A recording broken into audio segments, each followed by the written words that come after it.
시작이 반이다. 뭐든지 시작만 잘 해놓으면 그 다음부터는 반은 아주 성공한 것이다. 뭐 그런 이야기가 있는데 뭐 그렇죠. 특별히 선수 간에 이제 그 경주 같은 것을 할 때도 그 선수가 아무리 빨리 잘 달린다고 해도요. 그 시작할 때 잘못된 방향으로만 뛰었다면 아무 소용없는 거잖아요. 그죠? 성경을 보는 관점도 저는 거기서 이런 생각을 해요. 이거 좀 비슷하지 않겠나 하는 생각을 하는 게요. 일단 우리는 성경을 바라보는 관점도 시작부터 좀 잘 해야 됩니다. 왜냐하면 우리가 성경을 열심히 연구하다가도 전혀 어떤 그 본문 말씀과 상관이 없는, 본문이 전혀 의도하지도 않은 그런 뜻으로 우리가 막 본문 말씀을 임의적으로 해석할 수가 있습니다. 그런데 오늘 우리 수잔 집사님이 너무 아주 은혜롭게 기도도 참 잘해주시고 또 성경 봉독도 아주 잘해주셨는데, 오늘 우리 같이 읽었던 본문 말씀 말입니다. 사도행전 6장 1절에서 7절 말씀은 사실은 많은 교인들이, 특별히 우리 한국 교회의 교인들이 그 본문의 시작을 조금 잘못, 아까 제가 모두에 말씀드린 것처럼 시작부터 조금 해석을 좀 잘못하는 말씀 중에 하나입니다. 그래서 오늘 본문 말씀이 대표적으로 시작이 잘못돼서 우리가 많이 혼동하는, 본문의 뜻을 혼동하는 그런 내용이기도 하죠. 오늘 본문 말씀은 대표적인 7명의 교회 일꾼들을 이제 예루살렘 초대교회에서 세우는 그런 말씀 아닙니까?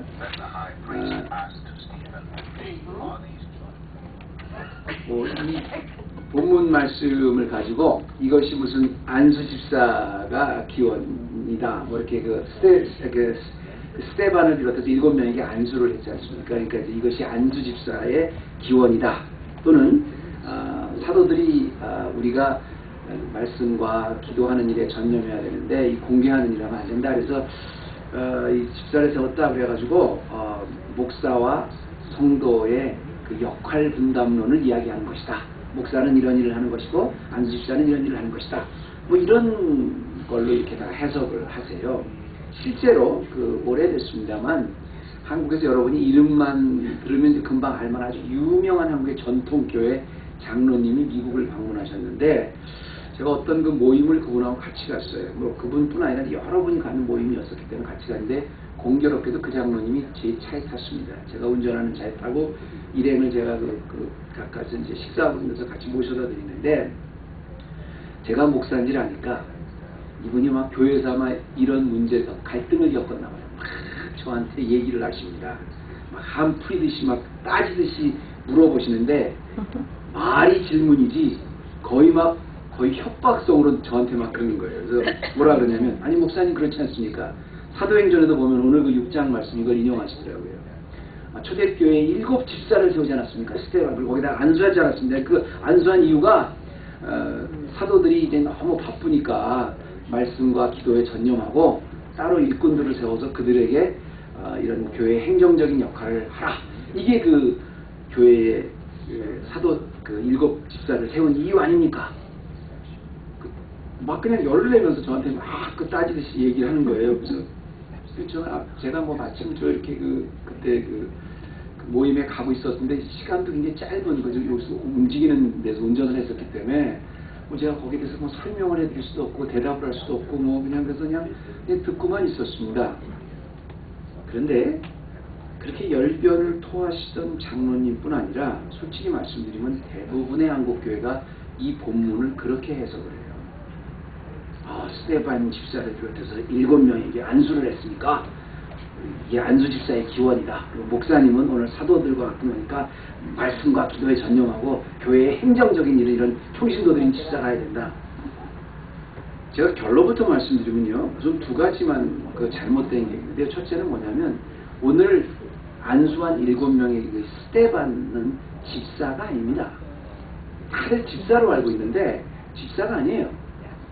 여기 성경에 보면 그냥 사람들 뽑는다 그랬어요. 사람 일꾼, 그냥 성령이 충만한 사람을 뽑는다 그랬는데, 왜 사람들이 집사라고 알고 있냐면 이제 사도행전 21장에 보면 그 빌립 집사라는 말이 나와요. 사도 스데반과 함께 그 일꾼으로 뽑혔던 7명의 그 집사 7명이 있는데 그 7명 중에 하나 빌립이라는 사람이 있는데 빌립 집사라는데 그 집사라는 게 사도행전 21장 8절에 보면 그것도 집사라고 이렇게 헬라어로 그 원어에 보면 디아코로스라고 되어 있지 않고요. 요한겔로스투스라고 해가지고 선교사라고 되어 있습니다. 근데 이제 한국말의 번역을 집사라고 이렇게 번역을 했죠. 이게 잘못된 거지. 그러니까 초대교회에 7명 뽑았던 그 집사가 아니었습니다. 두 번째는 그 말씀을 뽑을 때 사도가 지금 교회 지도자가 영적인 것에 그 말씀과 기도에 열심히 하기 위해서 평신도들을 뽑아서 교회 행정적인 일을 했다. 사실은 그런 뜻이 아니고요. 그 말 전에 이 7명의 새로운 리더를 뽑은 그 집사가 아닌 새로운 이벤젤리스트 영어에는 전부 다 이벤젤리스트라고 번역을 했습니다만 이 선교사를 뽑은 이유가 있어요. 혹시 그 이유가 뭔지 아세요? 목적은 이방 성적인 목적입니다. 근데 갑자기 이렇게 뽑게 된 이유는 뭐냐면 교회 안에 갈등이 생겼어요. 엄청난 갈등인데 무슨 갈등이냐? 세대 간의 갈등이 생겼어요. 문화적인 갈등이 생겼어요. 우리 1절 말씀 한 번만 좀 드려보실래요? 그때의 제자가 더 많아졌는데 헬라파 유대인들이 자기의 과부들이 그 매일 구제에 빠짐으로 히브리파 사람을 원망한대. 요 한 말이 굉장히 중요합니다. 이게 무슨 뜻이냐면 지금 여기 그 헬라파 유대인들과 히브리파 유대인들이 그때는 같이 있었다는 걸 여러분 기억해 주시기 바랍니다. 예루살렘 성전에서 예루살렘을 중심으로 해서 계속 예루살렘에서 그 유대에서 자라고 나서 성전 근처에서 살았던 사람은 소위 뭐예요? 히브리파 유대인이에요. 근데 유대인 중에서도 유대 밖에 외국에서 살다가 외국에서 자라서 외국에서 나와서 그 나라 말이 익숙한 사람들은 그때 다 헬라파 유대인, 전부 다 언어는 다 그때 헬라 언어를 썼으니까 꼭 그리스파가 아니라 그래도 헬라파 유대인이라고 보통 이방에서 자라는 사람들을 헬라파 유대인이라고 했습니다. 근데 이 두 사람 간에 싸움이 났어요. 왜 싸움이 났느냐? 구제 때문에. 성전에서 항상 우리가 11조를 그 성전에서 옛날 전통적으로 내면 그 3분의 1은 성전에다 내고 3분의 1은 그 구제 헌금을 쓰지 않았습니까? 그런데 그 구제금을 가지고 싸움을 났는데 여러분 한번 생각해 보세요. 히브리파 유대인들은 성전 근처에서 예루살렘 근처에서 나서 자란 사람이에요. 그러면 과부가 되기 전에 그 남편이 있었을 때 자라나면서 계속 성전세를 냈다고요. 맞죠? 성전세를 내는 사람이에요. 근데 이제 성전 시대에서 교회 시대가 됐습니다. 그래서 이제 헬라파 유대인, 히브리파 유대인이 다 교회에서 살고 있는데 교회에서 구제를 나눠주는데 히브리파 유대인들에게만 나눠줄 뿐 아니라 헬라파 유대인들에게 나눠주는 거예요. 그러니까 헬라파 유대인 과부들에게 나눠주니까 히브리파 유대인들이 굉장히 화가 나겠죠. 우리는 평생 성전세를 내고 소위 요즘 말하면 소셜 시큐리티 같은 거를 내고 있었다가 이제 과부가 돼가지고 그걸 받는 건데 저 사람들은 어디서 굴러먹던 사람들인데 여기 예루살렘 살지도 않았으면서 그 구제를 받느냐? 이러갖고 싸움이 난 거예요. 그러니까 할 수 없이 아마 여기 성경에는 나오지 않습니다만 헬라파 유대인들에게는 주질 않았나 봐요. 그랬더니 이번에는 헬라파 유대인들이 화가 났어요. 아니 우리가 교회 시대가 돼서 전부 다 예수 그리스도를 한 현장 형제자매가 됐는데 우리가 과거에 소셜 시큐리티 연금 안 냈다고 해서 성장금 안 냈다고 해서 우리만 계속 이렇게 우리도 똑같은 과부인데 우리만 안 주면 어떡합니까? 이래갖고 싸움이 난 거예요. 그때 제자가 많아졌는데 헬라파 유대인들이 자기 과부들이 매일 구제에 빠짐으로 구제에서 빠졌다는 겁니다. 히브리파 사람을 원망했다. 이걸로 싸움이 굉장히 심각해집니다. 이게 왜 중요하냐면 여러분 사실 우리가 지금까지 쭉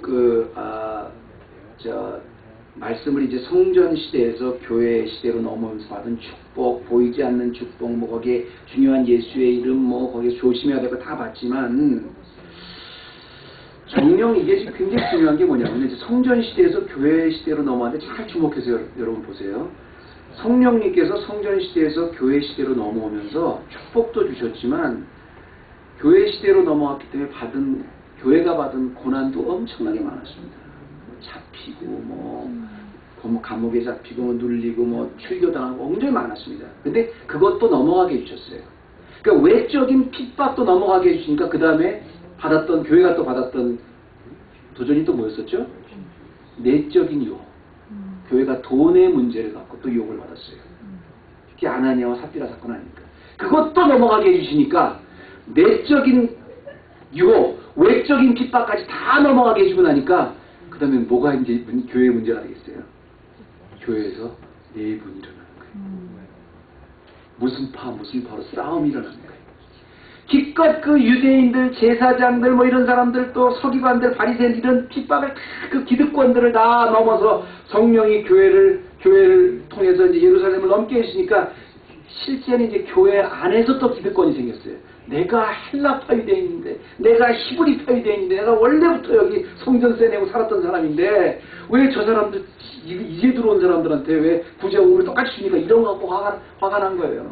쉽게 말하면 이게 무슨 소리냐면 교회에서 부엌에서 막 봉사하다가 싸움이 붙었는데 이거 말 듣자 하니까 참 너무하네. 당신 교적번호 몇 번이야? 뭐 이거 갖고 싸웠다는 거잖아요. 교회에서. 당신 여기 나는 창립 멤버야. 뭐 이거 갖고 싸운 거예요. 근데 여기에 문제가 더 심각했던 건 뭐냐면요. 세대 간의 갈등뿐 아니라 지금 완전히 문화적으로 틀린 두 존재가 교회 안에 존재하는 겁니다.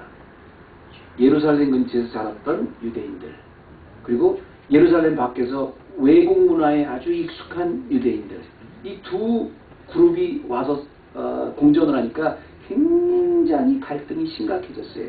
여기에 대해서 이 문제를 해결하려고 세워주신 일꾼들이 바로 7명의 선교사들이었습니다.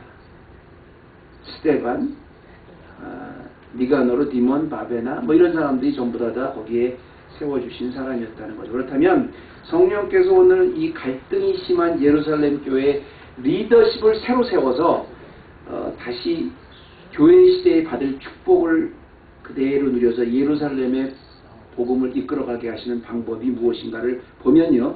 오늘날 우리 교회가 어떤 도전을 받아야 되는 답이 나와요. 우리가 오늘 주목해야 될 것이 무엇이냐. 첫 번째는 뭐냐면 이런 교회에 갈등이 있었을 때 교회의 리더를 세우는 최종 기준과 최종 판단은 오직, 잘 들으세요 여러분, 영적인 자질로 했다는 겁니다. 이게 굉장히 중요해요.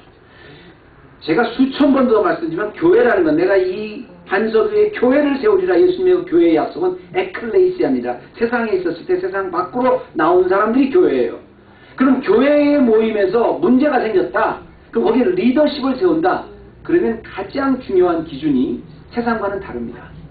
세상에서는 그 사람이 경험도 많아야 되고, 그 사람이 세상에 나이도 많아야 되고, 그 사람이 뭐 학식도 많아야 되고, 뭐 리더십도 있었지만 교회 안에서는 영적인 자질을 최우선했다는 거예요. 이게 세상의 리더십을 세울 때와 교회가 리더십을 세울 때가 틀리는데, 여기에 보면 성령 이 문제를 해결하기 위해서 세우신 일꾼들의 받아야 될 두 가지 조건이 있습니다. 2절 말씀 보면 12사도가 모든 제자들을 불러 우리가 하나님의 말씀을 제쳐 너 공개 멸시하는 것이 마땅치 아니하니, 이러면서 3절에 뭐라 그러냐면, 형제들아 너희 가운데서 성령과 지혜가 충만하여, 성령과 지혜가 충만하여, 이게 첫 번째 조건입니다. 일꾼의 두 번째, 칭찬 듣는 사람 7을 택하라. 우리가 이 일을 저에게 맡기리라. 이렇게 얘기를 합니다. 근데 여러분 잘 들으세요. 이게 두 가지 조건인데, 성령과 지혜가 충만한 사람이라 그러면 일단은 그 성령 충만은 이제 요즘 말씀드리면 제가 계속 말씀드리면 말씀 충만이라고 보시면 돼요.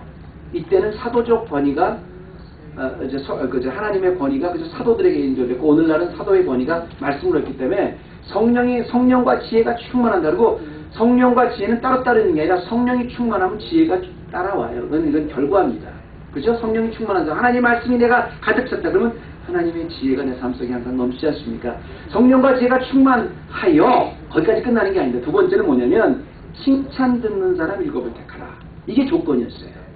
이 말은 뭐냐면 내가 성령이 충만했다면 그래서 내 안에 성령이 충만하고 하나님의 말씀으로 내가 가득 찼다면 그게 넘칠 거 아닙니까?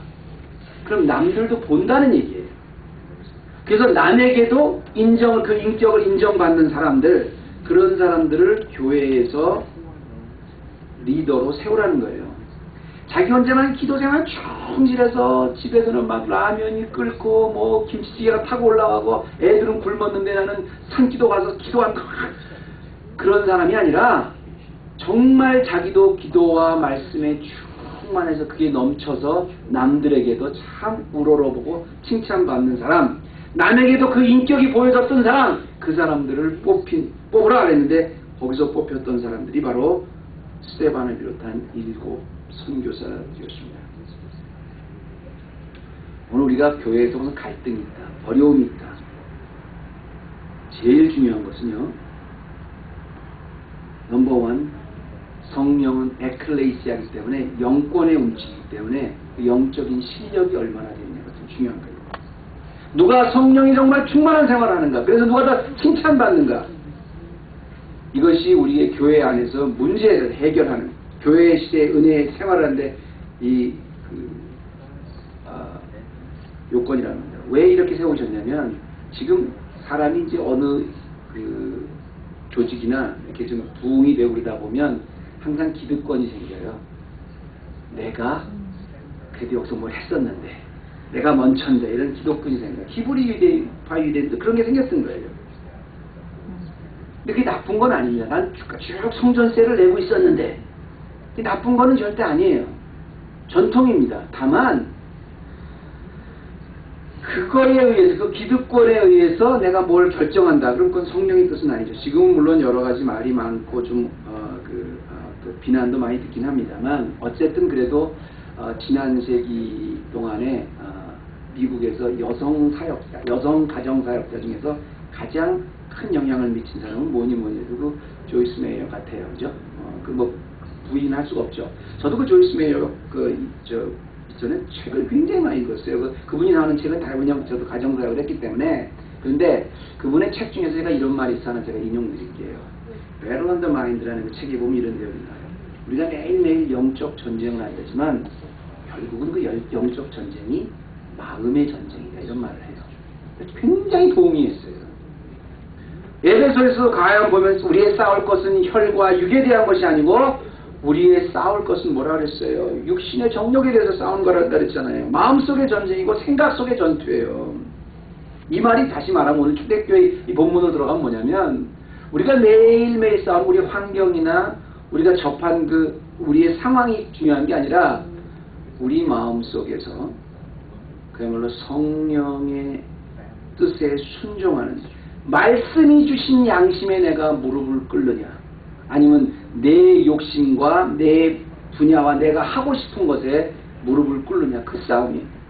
근데 성령이 충만한 성령이 넘치면 내가 어떤 경우에도 말씀해 주신 양심에 무릎을 꿇는다는 거죠. 그래서 우리가 마음속에 어려움이 올 때 내가 걱정하고 비난하고 후회하고 원망하고 더럽고 추잡하고 이런 생각이 들 때 여러분 말씀의 양심에 거스를 때는 내 생각 자체를 한번 꾸짖으세요. 주의 이름으로.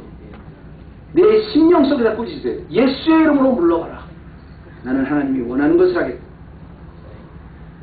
나는 이런 식으로 신앙생활 하다 보니까 이렇게 예배 보는 게 더 은혜가 왔더라. 난 이런 식으로 기도해야지. 난 좀 뜨겁게 기도. 틀린 게 아닙니다. 자기가 원하는 방법, 자기가 은혜 받은 방법에 대해서 해도 괜찮아요. 문제는 나와 틀린 것 때문에 남을 비난하기 시작하면 거기서부터 문제가 생깁니다. 우리가 성전시대에서 교회로 넘어왔을 때 서두에 말씀드린 제일 큰 도전이 외부적인 핍박이었어요. 두 번째 핍박은 돈에 대한 내부적인 유혹이었어요. 그것까지 성령이 넘어가게 하시고 나니까 그 다음에 무슨 뭐냐면 사람들 간에 이클레시아들 교회들끼리 생기는 갈등이에요. 이때는 성령이 충만한 말씀으로 다스릴 수밖에 없습니다. 두 번째입니다. 이렇게 성령과 지혜가 충만한 사람을 성령님께서 세우심을 통해서 우리가 또 하나 돌아봐야 될 그런 간이 뭐냐면 초점이 뭐냐면요. 이 성령의 세우심은 결국 복음을 효과적으로 운반하기 위해서 세우셨다는 거예요. 잘 들으셔야 돼요. 우리가 하나님이 우리를 교회로 만들어 주셨는데, 에클레시아로 만들어 주셨는데, 우리를 이끌어 가시는 모든 방법이 내 삶의 현장 속에서 그 목적이 뭐냐면 아까 우리 김 집사님 말씀하신 것처럼 복음을 증거하기 위해서, 내가 맡고 있는 내 자신의 예루살렘의 벽을 넘기 위해서 이런 성령의 충만함을 허락해 주시는 거라는 말씀입니다. 성령님께서 이 갈등심한 예루살렘 교회에서 지금 그럴 때가 아니고, 이 복음이 빨리 예루살렘을 넘어서 온 유대를 넘어서 사마리아를 넘어서 저 땅끝까지 가야 될 텐데, 지금 기득권 때문에 넘지를 못하잖아요. 근데 그 핍박과 유혹의 기득권을 다 넘고 났더니 자기네들끼리 또 기득권이 생겨가지고 내가 여기 주인이야, 내가 먼저 왔어, 내가 개척 멤버야, 뭐 이런 거 갖고 싸우고 있었잖아요.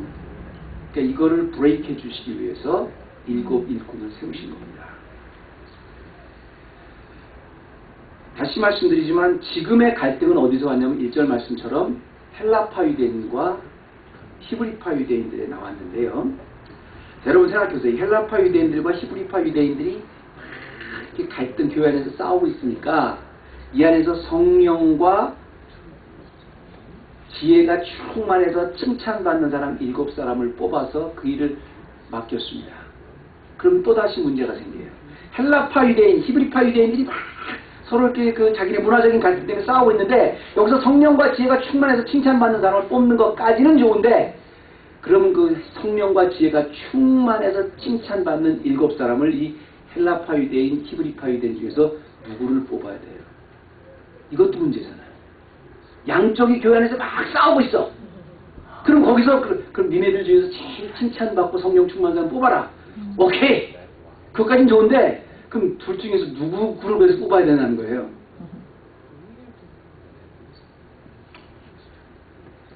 성령님은 어떻게 뽑으셨을까요? 여러분, 이 6명을 뽑았다면 참 쉬운데요. 3명, 3명씩 뽑으면 되는 거예요. 문제는 7명을 뽑았어요. 그럼 어떻게 해야지 가장 완벽하게 조율할 수 있는, 갈등을 조율할 수 있는 숫자일까요? 제일 첫 번째 생각할 수 있는 게 우리가 6대2, 5대2, 4대3. 3대3은 안 되니까 4대3까지가 maybe 가장 우리 인간이 생각할 수 있는 지혜예요. 여러분은 어떻게 뽑으시겠습니까? 성전시대에서 교회시대에 왔을 때 성령께서 주신 답은 이겁니다. 스데반, 빌립, 브로고로, 니가노르, 디몬, 바메나, 니골라, 이 7사람 모두를 전부 헬라파 유대인을 뽑았습니다. 이게 굉장히 중요한 거예요. 왜 7명 모두를 전부 헬라파 유대인으로 뽑았냐면, 이 5절에 나오는 스데반, 빌립, 니가노르, 디몬, 바베나 이런 사람들은 전부 다가 누구냐면 헬라식 이름이에요. 그동안에 성전의 전통에 아주 익숙했고 구약의 율법에 아주 통달했던 히브리파 유대인들이 잘못한 게 절대가 아닙니다. 하나님 말씀 열심히 지키려고 그랬고요. 이 사람들의 주장이, 이 사람의 기득권들이 절대 비난받을 일은 아니에요. 그런데 뭐냐면 자기가 어떤 신앙생활에 익숙하든, 자기가 어떤 생활에 더 은혜를 받던 그런 것과는 상관없이 교회는, 에클레시아는 우리 집사님 말씀처럼 이 교회를 세워주신 이유 자체가 나를 통해서 나의 예루살렘을 넘어서, 나의 사마리아를 넘어서 내 땅끝까지 내 교회라는 나를 통해 복음을 증거하시는 게 주님의 목적이기 때문에 그래요. 주님이 나에게 주신 예루살렘이 있습니다. 가정일 수도 있어요. 주님이 나에게 주신 사마리아가 있습니다. 그게 내 직장일 수도 있어요. 주님이 나에게 주신 온 땅끝이 있어요. 그게 내 부모님일 수도 있어요. 그 장벽을 넘어서 나를 교회에 만들어 주셨다면 그 교회는 철저하게 나를 통해서 그 복음이 운반될 수 있도록 사용해 줍니다. 히브리파 유대인들은 성전 율법엔 잘 알았습니다. 아주 잘 알았고 어떻게 교회가 하나님의 백성으로 살아야 되는 그런 전통적인 것들은 잘 알았어요. 헬라파 유대인들은 그만큼 또 몰랐습니다. 다만 헬라파 유대인들은 그야말로 외국에서 자라서 외국에서 살았기 때문에 복음이 예루살렘을 일단 넘으면 거기서 계속해서 그 복음이 확장되는 데는 헬라파 유대인들이 훨씬 더 또 유익합니다.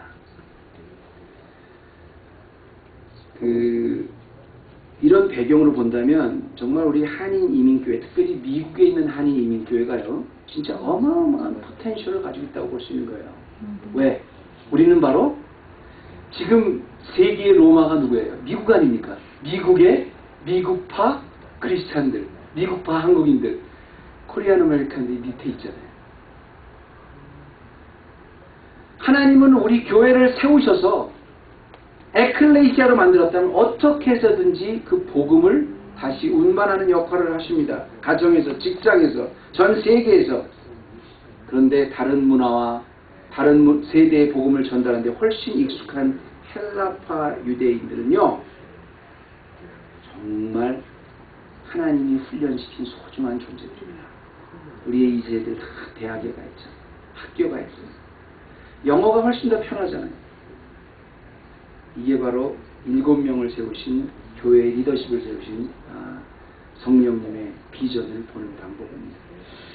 마지막입니다. 이 성령님이 이 세우심을 통해서 우리가 봐야 될 또 한 가지가 있어요. 마지막으로 한 가지 또 하나가 되는 뭐냐면 에클레시아로서, 이 교회로서 가는 길의 참 영광이 무엇인지를 알게 해주시기 위해서 세웠어요.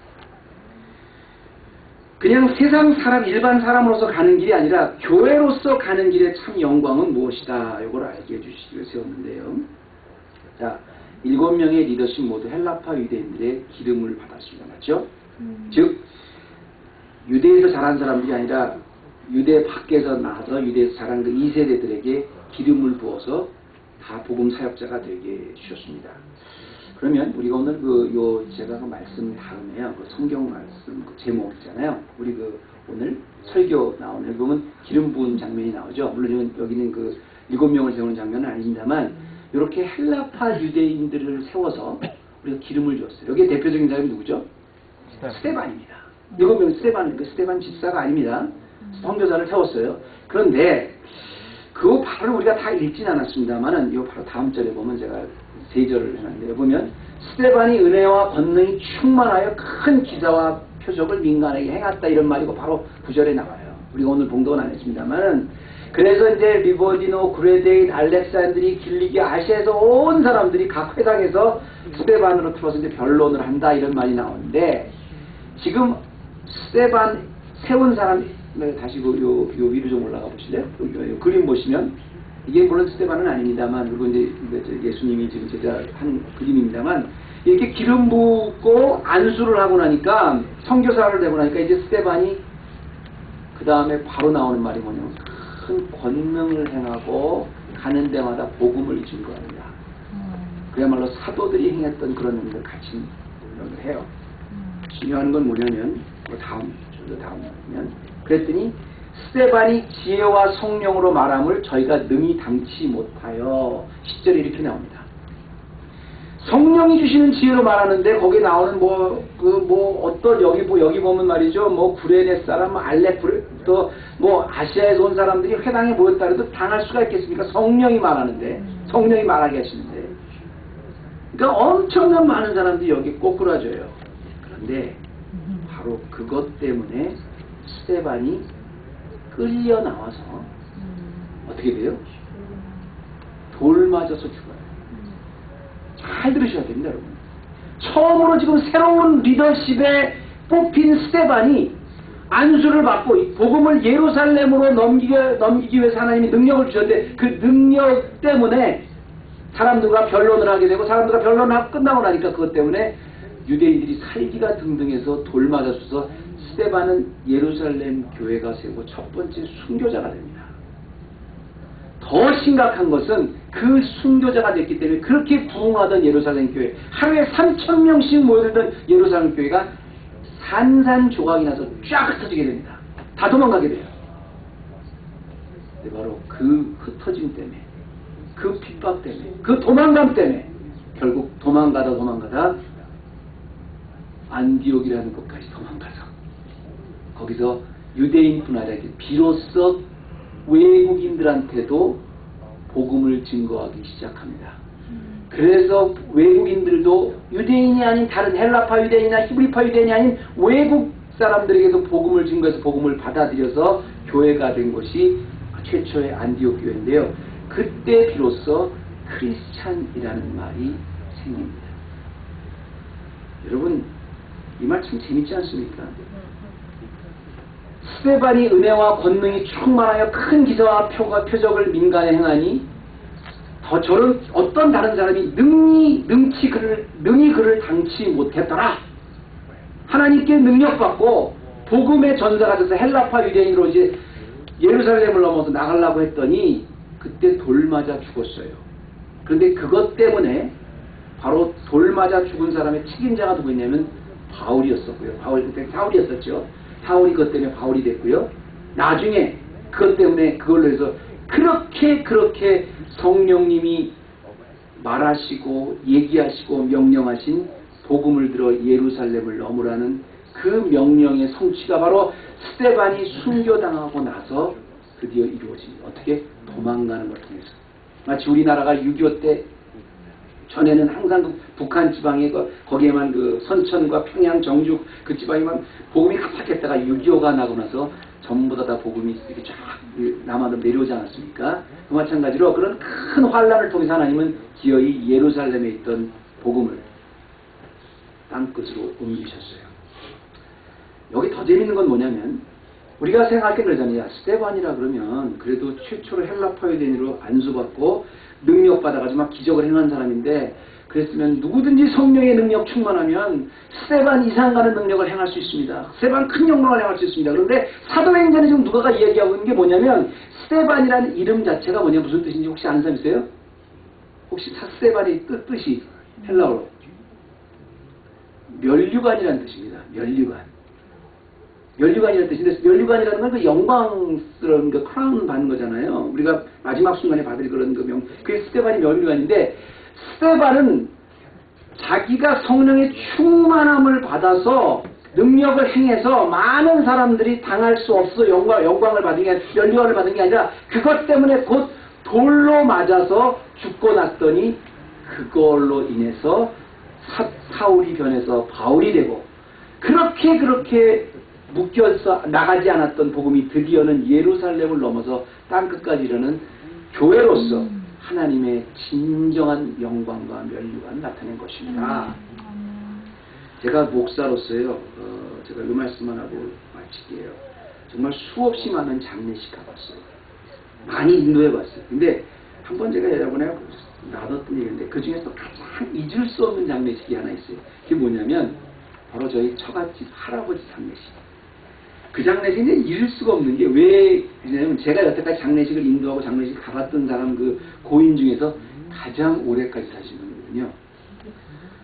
얼마나 그분은 100세를 사셨는데 그 100세도 사실은 그 정말 우리는 보통 이제 90 몇 살이다 그러면 사실은 거의 그냥 사나 조나 거의 마찬가지인 것 같아요. 그냥 그 양로원에는 사시잖아요. 그분은 90 몇 살 때도 그 트레스디아스 가가지고 봉사자로 가서 따라다니시고 그러셨던 분이 얼마나 에너제틱하게 사신 분이냐면 교통사고가 나서 다리가 이렇게 비뚤어졌거든요. 근데 이걸 매일매일 움직여서 펴야 되는데 그러니까 몇 년 동안 해서도 이렇게 해야 되는데 이분은 얼마나 그 의지가 강하신 분이냐면 다리가 이렇게 뼈가 부러졌는데 난관과 난관 사이에 자기가 이렇게 껴가지고 매일 이거를 그냥 악으로 이걸 해가지고 기어이 맞춰줘 놓으신 분이 뼈를 그렇게 90 몇 살 먹은 할아버지가 그러니 여러분 해보세요. 100세 가까이 될 때까지 그렇게 활동을 하고 다녔을 때 그것도 LA에서 아는 사람이 얼마나 많았겠습니까? 뭐 진짜 아닌 게 아니라 제가 또 장례식 가봤지만 사람이 어마어마하게 왔더라고요. 근데 그렇게 100년 동안을 죽는 순간까지 막 뛰어다니면서 막 자기가 뼈가 이렇게 비뚤어지고 뼈를 이렇게 막 하면서 그렇게 에너지릭하게 살았더니 그렇게 많은 사람이 장례식에 오게 됐는데요. 재밌는 거는 그게 마지막이었던 거예요. 딱 그게 다예요. 뭐 이틀도 안 가요. 장례식에 딱 1시간. 그렇게 에너제틱하게 100년을 살았는데도 장례식 때 남의 장례식보다 사람 조금 더 많이 왔다. That's it. 그거 지나고 나니까 그 할아버지 기억하는 사람도 없어요. 누가 뭐 프레이즈 하는 사람들 그런 게 있었나? 그날, 그것도 그날 1시간 사람 조금 더 많이 온 그게 다예요. 근데요, 정말 교회 에클레시아의 영광은 그런 게 아닙니다. 그분이 주님을 믿었기 때문에 하늘나라 가시잖아요. 교회인 내가 하나님이 나를 이 세상에 있었던 나를 뽑으셔서 나를 불러내셔서 교회로 삼아주시고 복음을 움직일 수 있는, 나를 통해서 복음을, 나라는 예루살렘을 넘어 사마리아를 넘어 땅끝까지 복음을 증거하는 도구로 사용해 주셨다면 그게 진짜 면류관 스데반입니다. 그게 나의 영광이에요. 내가 어떤 모습으로 어떻게 세워주셨든지 거기에 감사하고 성령님께 사용당했다면 그게 교회의 진짜 영광입니다. 사랑하는 헤브론 교회 모든 여러분, 주님이 부르시는 날 할렐루야, 나의 복음의 모든 수고 마치고 천국 잔치에 영원토록 주님이 주시는 면류관 쓰고 영광 누리는 우리 복된 교회 헤브론 되시기를 주님으로 축복하십시오. 하나님 감사합니다. 오늘도 우리가 성전 시대에서 교회 시대로 넘어오면서 또 한 번 우리가 어떤 도전을 받아야 되고 어떤 도전을 느껴야 되는 것을 다시 한번 우리에게 말씀해 주시니 감사합니다. 성령이 충만하여 지혜가 충만해서 칭찬받았던 스데반과 같이 우리도 말씀이 충만하여 교회로서의 의미를 다할 수 있도록 허락하시고 주님이 뽑아주시고 나를 세워주시고 나를 일꾼 삼아주신 그 하나의 내 코끝에 호흡이 있는 동안 늘 감사해서 주님이 주신 면류관 받는 우리 귀한 헤브론 교회 모두 되게 하여 주시옵소서. 예수님의 이름으로 기도드립니다.